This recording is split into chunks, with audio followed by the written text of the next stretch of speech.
How's it going, everyone? Welcome into Keystone Academy. As usual, I'm Kyle from Keystone Production Network, and today is all about the basics of green screens.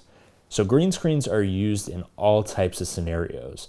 They're used in big budget action movies like Marvel movies, for example, in almost every single scene. They can be used to manipulate the background of an interview. Green screen suits can be used to discreetly move an object through a frame, or they can simply be used to put up graphics on a Keystone Academy video. So let's talk about what you need to keep in mind when you're shooting with green screens.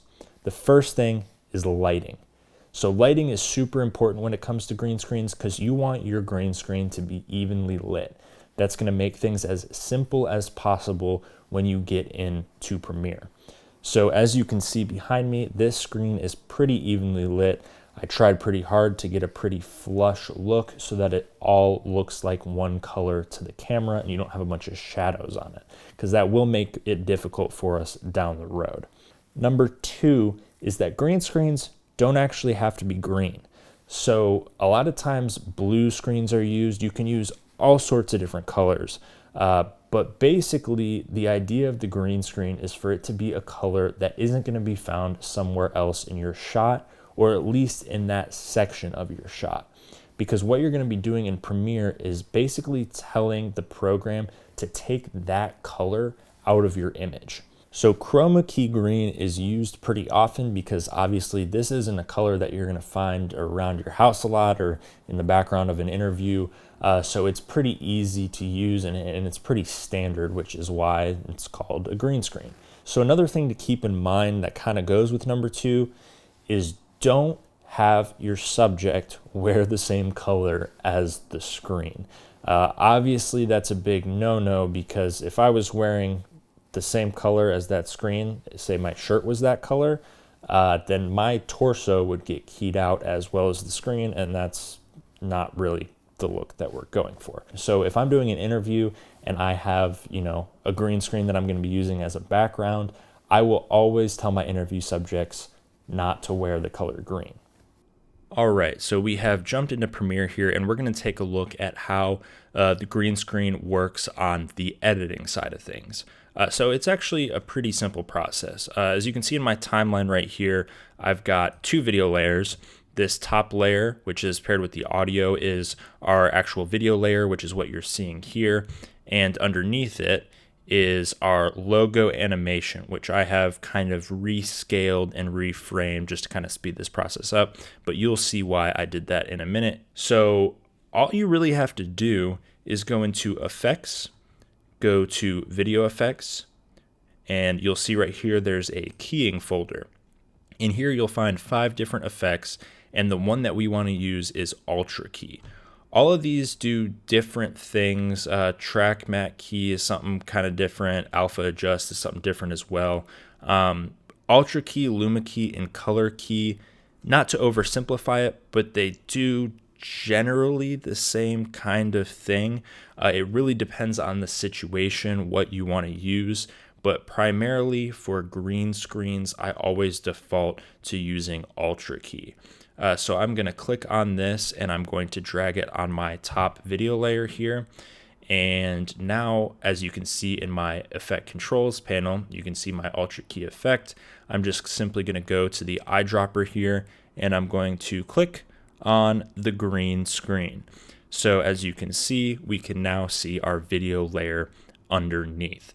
Now, you also might notice that this looks pretty splotchy. It doesn't look perfect, and that's pretty much always going to be the case. You're never going to just get a super clean green screen right off the bat. So what you want to do is go over to your effect controls, and you will see all different types of effects in here. There's color correction, spill suppression, matte cleanup, and matte generation, and there's multiple effects within all of these. I would recommend get a green screen. Let me turn this off. This screen that I have here is actually just a foam board that I bought at I want to say Michael's for $2 or $3. They're super cheap. Just get something that you can play with. But play around with these effect controls here, because every green screen job that you do is going to have different lighting. It's going to have different things in the frame.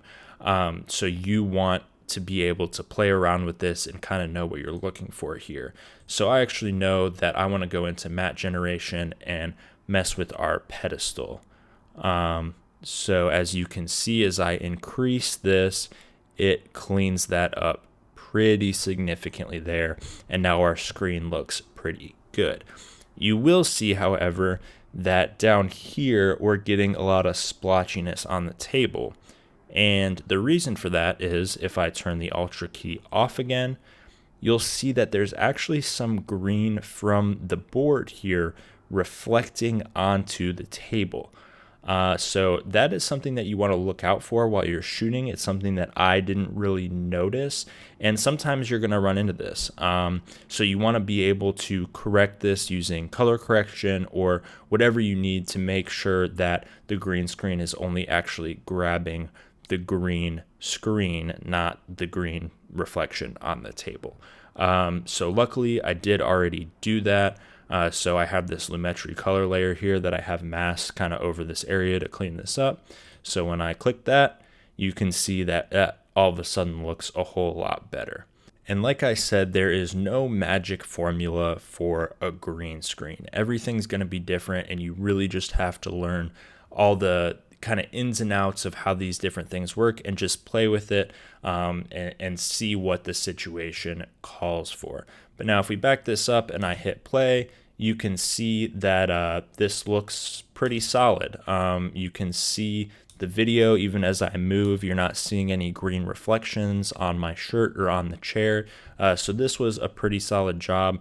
But that is essentially how you tackle the editing process of green screens. So like I said before, there's a ton of different applications for green screens, and I hope you guys learned kind of the basics of how it works and how to put it to work using Adobe Premiere. So if you guys like this video, make sure you drop a like and let us know in the comments what you want to see us do a video on next. Thanks for watching another episode of Keystone Academy.